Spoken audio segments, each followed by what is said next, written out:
Bonsoir à tous, bienvenue aux nouveaux arrivants du groupe. Donc aujourd'hui, je vais vous parler des voyages astraux. Qu'est-ce qu'un voyage astral?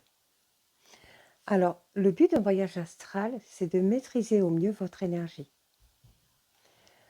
Le voyage astral est un état modifié de conscience. Quand on vous met en transe, quand vous êtes en onde θ et que vous êtes entre la phase d'éveil et de sommeil, vous êtes dans un état modifié de conscience. Vous n'êtes pas conscient de votre état. Vous êtes entre la fatigue et l'éveil. Vous n'êtes pas éveillé, vous êtes entre les deux. Alors, le corps astral se trouve à l'intérieur de votre être, de tous les êtres vivants, à ne pas confondre au corps éthérique qui est à l'extérieur et animé d'une sorte d'aura parcourue de courants colorés et lumineux reflétant l'état psychique. Donc, il faut savoir que tout vient de la glande pinéale, la glande qui est au centre de votre cerveau, celle qui enregistre les 7 premières années de votre vie et qui va se guider toute votre vie. Comme je vous avais expliqué dans certains panneaux, la glande pinéale produit une molécule qu'on appelle la DMT. Alors, il y a certains livres qui ont été écrits sur cette molécule, la molécule de l'esprit, la molécule de Dieu. Cette molécule s'appelle la diméthyltryptamine. Elle est délivrée de la tryptamine. Et c'est votre glande pinéale qui la fabrique. En fait, les substances de cette molécule vont se délivrer à partir de la glande pinéale qui va ouvrir votre chakra du troisième œil. Donc, elle produit des effets hallucinogènes et psychédéliques. Alors, certaines personnes qui consomment des substances peuvent fabriquer cette molécule par rapport à leur consommation. Mais sans consommation, vous en fabriquez à petite dose, parce que je vais vous expliquer pourquoi. Et pas à dose normale, comme la glande devrait en fabriquer naturellement. Le fluor, le dentifrice, produit de la calcification auprès de la glande pinéale, ce qui empêche votre glande de fabriquer cette molécule. Donc, ce n'est pas tout le monde qui fait des voyages astraux. Ceux qui ne se brossent pas les dents, on va dire, ou qui se brossent les dents avec autre chose que le fluor, en font. Alors, il y a eu des études qui ont été faites, bien sûr, par rapport au voyage astro, des scientifiques qui étaient très curieux de tous ces témoignages de personnes qui se voyaient voler dans les pièces de leur maison, voler dans le ciel, aller à plusieurs endroits. Les études scientifiques, pour eux, ils n'ont pas de preuves pour accepter dans leur communauté la possibilité d'un voyage astral. Il y a plusieurs sortes de voyages astral, dont l'autoscopie. On va commencer par celui-là. L'autoscopie est en fait une expérience hors corps, hors de corps. Donc, le sujet se voit. Donc, en fait, vous vous voyez sans avoir la sensation de quitter votre corps. Vous ressentez votre corps dans le ciel et vous vous voyez en fait. Donc c'est comme si vous avez une projection de vous. Vous vous voyez dans votre lit et vous vous voyez voler en fait. Vous n'avez pas eu la sensation de vous être quitté. Et vous avez l'OBE. Alors, dans l'autoscopie, des études britanniques ont montré que l'expérience de sortie de corps n'était pas si rare, puisque 5 à 10% de la population générale ferait une sortie de corps au moins une fois dans sa vie. Tandis que l'OBE, le Out of Body Experience, c'est une décorporation. En fait, vous vous voyez faire comme un tourbillon qui sort de votre corps. Vous faites mais vous ne vous voyez pas. Vous voyagez et vous ressentez les sensations de flottement. Et vous pouvez traverser les murs. Vous ressentez dans les expériences que les gens ont tentées, dans les expériences dont les gens témoignent, ils parlent dans l'OBE en fait comme s'ils traversaient la matière. Par exemple, s'ils traversent une vitre, Ils vont sentir la matière de la vitre, donc le froid. S'il fait froid, ils vont sentir la température. Tout ce qui est matière brique, ils vont ressentir les sensations au niveau du kinesthésique, comme s'ils traversaient euh, plein de gravier, en fait, comme si, et leur corps comme s'il était griffé, en fait. Donc, ils ont les sensations de tout ce qui traverse. Tandis que dans l'autoscopie, ils n'ont pas la sensation de la matière, par contre, ils se voient voler. Vous volez et vous vous laissez voyager. Alors, est-ce que vous pouvez guider votre voyage? Non, il est ingérable. Quand vous commencez à faire un voyage astral, vous ne pouvez pas gérer le corps où il veut aller.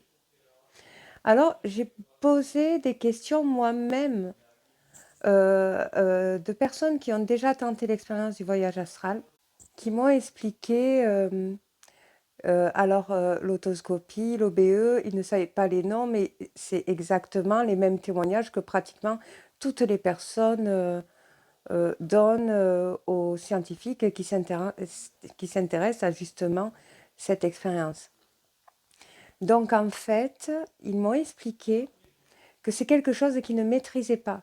Donc en fait, quand ils en font, ils ne savent pas qu'ils vont partir en faire un.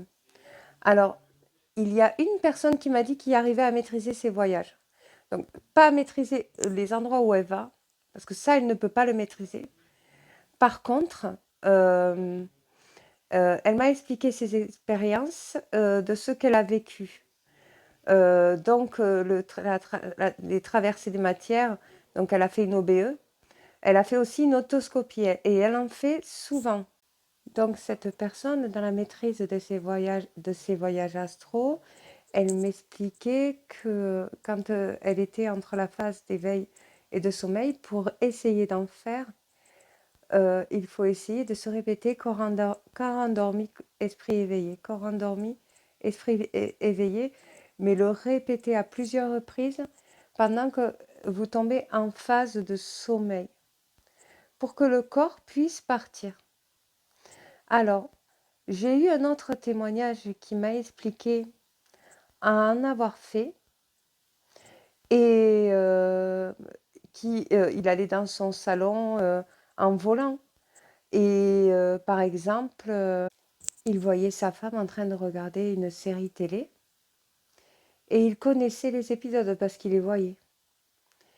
Et quand il se réveillait, quand il revenait dans son corps physique, qu'il se levait, qu'il allait justement déjeuner et rejoindre sa femme, il lui disait par exemple dans l'épisode de sa série, il savait très bien qu'est-ce qui s'était passé et il lui racontait. Et donc elle était très étonnée de savoir ça et il lui a dit j'ai fait un voyage astral. Par contre, peut-on faire bouger la matière? Est-ce que, j'ai posé cette question, est-ce qu'ils ont déjà essayé de faire bouger la matière pour justement voir si, tenter cette expérience, pour voir si ça marche? Est-ce qu'ils peuvent toucher les beaux objets? Est-ce qu'ils bougent? Alors, dans l'OBE et l'autoscopie, à moi, on m'a dit non. Dans les recherches et toutes les questions que les scientifiques ont posées aux gens qui ont vécu cette expérience, n'en ont pas, relevé de pouvoir bouger la matière, en fait. Par contre, traverser la matière, oui, et ressentir la matière, oui. Dans l'OBE, oui, ils ressentent la matière. Donc, ils ont le kinesthésique. Kinesthésique, c'est le toucher et le ressenti. Ça fait partie du VACOG, ce qu'on utilise en hypnose. Euh, les sorties hors de corps, alors d'après certaines expériences, les sorties hors corps peuvent survenir lors des traumatismes crâniens. Privation sensorielle, d'expériences de mort imminente, de prise de produits de psychotropes, comme je vous ai expliqué tout à l'heure. Moi, j'ai eu un témoignage d'une personne qui a fait une expérience hors corps. Elle était en train de faire une attaque cardiaque et elle m'a expliqué son expérience de sa sortie hors corps. Sans que moi je lui pose des questions, elle m'a dit ce qu'elle a ressenti quand elle était en train de mourir. Elle ressentait une paix intérieure incroyable et elle s'est vue sortir. Elle s'est vue. Comme après, j'ai eu une personne qui témoignait d'une expérience qui sortait du coma et elle s'est vue voler. Elle s'est vue dans l'univers, elle s'est vue voler. Elle s'est vue aller loin et tout. Et en se réveillant de son coma, elle était branchée et tout, elle racontait, elle voyait tout. Elle voyait tout de l'extérieur, le monde terrestre. Et elle racontait tout ce qu'elle voyait, tout. D'où elle venait, sa ville de naissance, et tout ce qu'elle a vécu dans sa vie. Elle a vu pendant son coma. Et elle le racontait à son éveil. Elle a vécu une expérience de mort imminente, qui est la même expérience que c'est un voyage astral en fait. C'est exactement ça. Sauf que vous ne vous mourrez pas forcément. Votre corps astral sort de votre corps et voyage partout. Alors, Donald J. Di Gracia, physiologue et auteur, parle des voyages astraux. Il est beaucoup plus sur l'OBE, en fait. Et pour lui, il y a plusieurs paradigmes occultes. Le paradigme parapsychologique, le paradigme scientifique et le phénomène des doublements OBE. Parce que les médecins vont l'expliquer d'une certaine manière, les parapsychologues vont l'expliquer d'une autre manière, et les sciences occultes vont l'exprimer à leur manière. Mais pour lui, toujours est-il que cette expérience est partagée par énormément de monde. Concernant le paradigme parapsychologique, pour lui, aucune expérience n'a permis de démontrer clairement que les sujets faisant une expérience hors du corps pouvaient acquérir une information qui ne leur était pas accessible par leur sens physique. Autrement dit, rien ne permet de croire que le phénomène de dédoublement s'effectue dans le monde réel. Parce qu'en fait, comme les scientifiques expriment qu'ils n'ont pas de preuves matières, en fait. Par contre, ils n'ont que des témoignages, et des témoignages qui se rassemblent, en fait, d'après des personnes qui ont vécu cette expérience. Les expériences sont les mêmes. L'OBE, l'autoscopie, ce sont les mêmes expériences. Et c'est pour ça qu'on y a mis des mots pour comparer les deux voyages astraux. Par contre, la preuve de l'existence du rêve lucide a été faite autour des années 1980. La communauté scientifique a mis du temps à admettre son existence.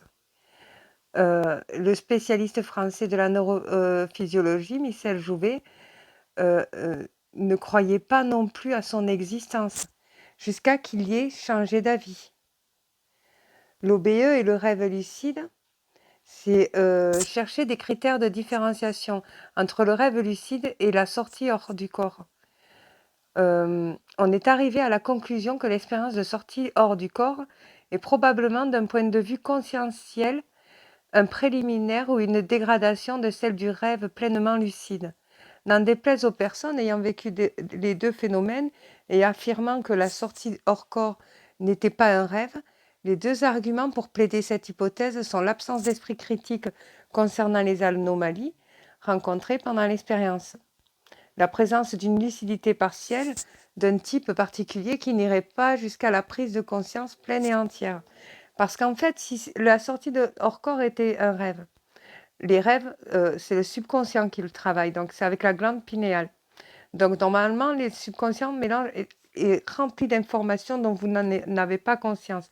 C'est le dessous de l'iceberg. Il y a plein de trésors, de choses secrètes. Et c'est par le subconscient que vous réalisez votre vie, en fait. Ce n'est pas par la conscience. Elle voit le monde réel, et le subconscient voit le monde intérieur qui fabrique votre monde réel.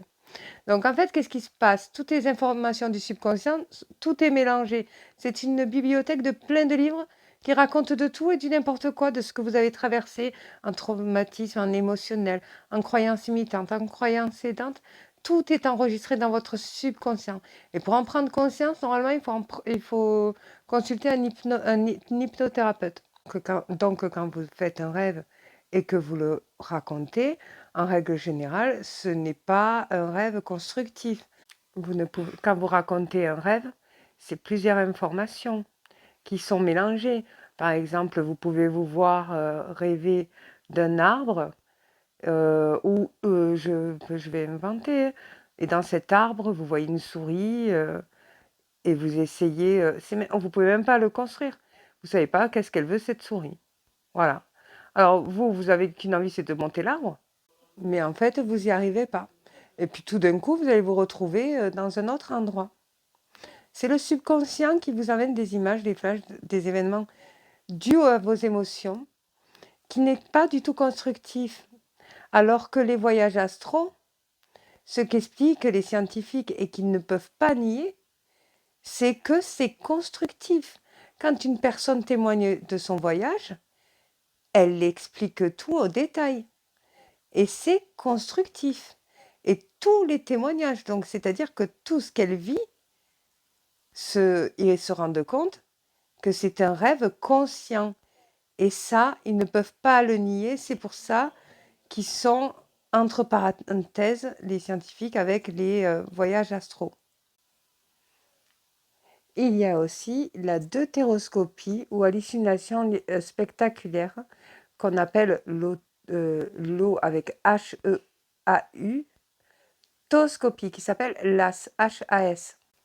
En fait, ce sont des hallucinations spectaculaires. Donc, les personnes ont la conviction intime d'une sensation actuellement perçue, alors que nul objet extérieur propre à exciter cette sensation n'est à portée de sens. Alors, ils expliquent que ce sont des hallucinations visuelles. Les visions peuvent être de simples lueurs ou au contraire être beaucoup plus compliquées. Elles peuvent s'accompagner de délires mystiques. Et il y a les hallucinations auditives. Donc vous entendez cet homme qui revoyait la série de sa femme et qui lui expliquait l'épisode. Ben, il a entendu. Donc on appelle ça des hallucinations auditives. Il a entendu, mais il a vu. Il a vu du propre voyage. Et les hallucinations sensorielles, c'est quand vous traversez les murs, vous ressentez les matières que vous traversez. Et vous avez les hallucinations psychiques. Donc, c'est pour ça que les scientifiques voilà, se posent beaucoup de questions parce que il faut savoir que ça vient de la DMT, tout ça. Alors, beaucoup de personnes dans la spiritualité vont vous l'expliquer, comme je suis en train de vous l'expliquer. Moi, je rajoute beaucoup le côté science aussi parce que je suis très science. Et pour moi, il était important de reconnaître, parce qu'en hypnothérapie, on travaille beaucoup dans le subconscient, cela fait partie du subconscient, les voyages astraux. Et il est important de reconnaître, afin de différencier vos rêves, parce que moi, c'est vrai qu'on vient beaucoup me voir pour me raconter les rêves et puis pouvoir les traduire, parce que ça interpelle au niveau émotionnel. Donc, pour construire un rêve, qui est incohérent, pour une personne qui ne travaille pas dans le subconscient, c'est très difficile. Mais elle sait que émotionnellement, elle est touchée par ce qu'elle a rêvé. Donc un hypnothérapeute, quelqu'un qui travaille dans l'hypnose énergétique, peut vraiment vous l'expliquer, vous l'exprimer. Et ça va vous parler émotionnellement, ça va vous dire, ah, d'accord, je vois. Donc, puis ça va vous ouvrir l'esprit. Par contre, quand on vient me raconter des voyages astraux, je sais que c'est un voyage astral, donc je vais l'exprimer. Un voyage astral, à contrario d'un rêve, est constructif. Il interpelle et il permet quoi? Eh bien, de maîtriser votre énergie. Parce que quand les sensations que vous ressentez, vous vous sentez comme un oiseau qui est en train de voler, en fait. C'est magnifique, c'est une magnifique expérience. Vous êtes dans les airs et vous êtes très léger. Il y a ce sentiment de légèreté à l'intérieur. Il y a une peur Et quand vous faites des expériences hors corps qui est très, très, très rare, moi, j'en ai jamais fait, je vous le dis, hein, mais j'en ai très souvent entendu en parler, et par le biais de ma formation aussi, vous avez cette peur. Parce que vous avez l'impression de voir votre âme. Vous ressentez votre âme, vous le voyez pour l'autoscopie. Vous ne le voyez pas pour l'OBE, mais vous le voyez pour l'autoscopie. Donc en fait, vous ressentez votre âme. C'est comme si vous avez un lien avec votre âme et que votre âme vous montre quelque chose. Donc, et c'est constructif. Donc c'est très, ça interpelle parce que vous voulez comme un oiseau, vous vous sentez léger. Il y a le chakra du troisième œil qui est ouvert. Et comme je vous avais expliqué, le chakra du troisième œil est le chakra de l'émotion, de la peur.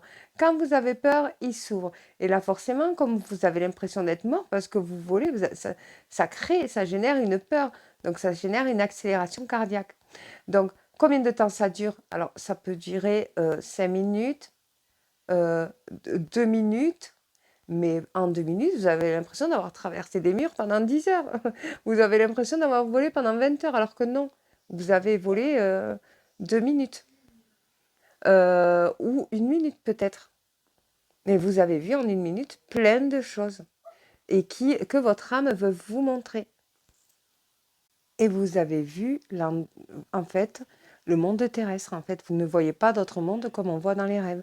Vous voyez votre chambre, vous voyez votre salon, vous voyez la rue où vous vivez, vous voyez les gens marcher, des gens que vous ne connaissez pas, et en plus, vous volez au-dessus d'eux. Vous voyez les nuages, vous traversez les matières, vous pouvez aller chez n'importe qui, en plus, et traverser les murs, et puis revenir dans votre corps.